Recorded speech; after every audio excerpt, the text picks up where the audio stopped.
कहाँ घर है तुम्हारा? हमारे रूम में काहे पैसा? गलती से मेरी लड़की का हाथ पकड़ काहे उठा रहा? गलती करना हाथ अगर और खबरों से फुर्सत मिले तो इस खबर पर भी ध्यान दीजिएगा। पटना के दानापुर से आई इस घटना ने फिर से साबित कर दिया है कि इस देश में बेटियों की सुरक्षा सिर्फ भाषणों तक सीमित है। बेगूसराय की एक पॉलिटेक्निक छात्र अपने पिता के साथ परीक्षा देने दानापुर आई थी।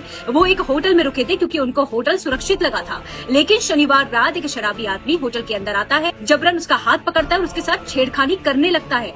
आप जरा इमेजिन भी करिए। आपको बेशक ये खबर मात्र लग रही होगी, लेकिन आप जरा सोचिए और इमेजिन करिए कि अगर आप अपनी बेटी को ऐसे बाहर पढ़ाई के लिए लाते हैं, एक होटल में रुकते हैं, आप सो रहे होते हैं और कोई अनजान शख्स आप ही के सामने बेटी को जबरन उठाने की कोशिश करे, तब आपका हाल क्या होगा। इसीलिए मैं कह रही हूँ उस पिता के बारे में भी सोचिए जो अपनी बेटी को पढ़ाने निकला था, उसके सपने को उड़ान देने निकला था, लेकिन अब वही पिता डरा हुआ है। अब वो सोच रहा होगा कि जब मेरी बेटी मेरे ही साथ सुरक्षित नहीं है तो वो अकेले कैसे सुरक्षित होगी। पिता ने रोते हुए कहा कि अब मैं अपनी बेटी को नहीं पढ़ाऊंगा। हम मेरी बच्ची अगर पॉलिटेक्निक का परीक्षा पास भी कर जाती, हम कैसे उसको भेज देंगे? जहाँ तक पढ़ी बस हो गया, अब आगे हमको इसको नहीं पढ़ाइएगा। कैसे पढ़ाएंगे उसको?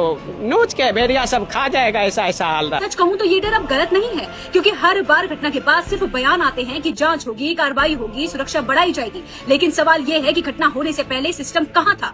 होटल के सीसीटीवी बंद थे, सिक्योरिटी कहाँ थी? कोई आदमी आधी रात को सीधे कमरे तक इतनी आसानी से कैसे पहुँच गया?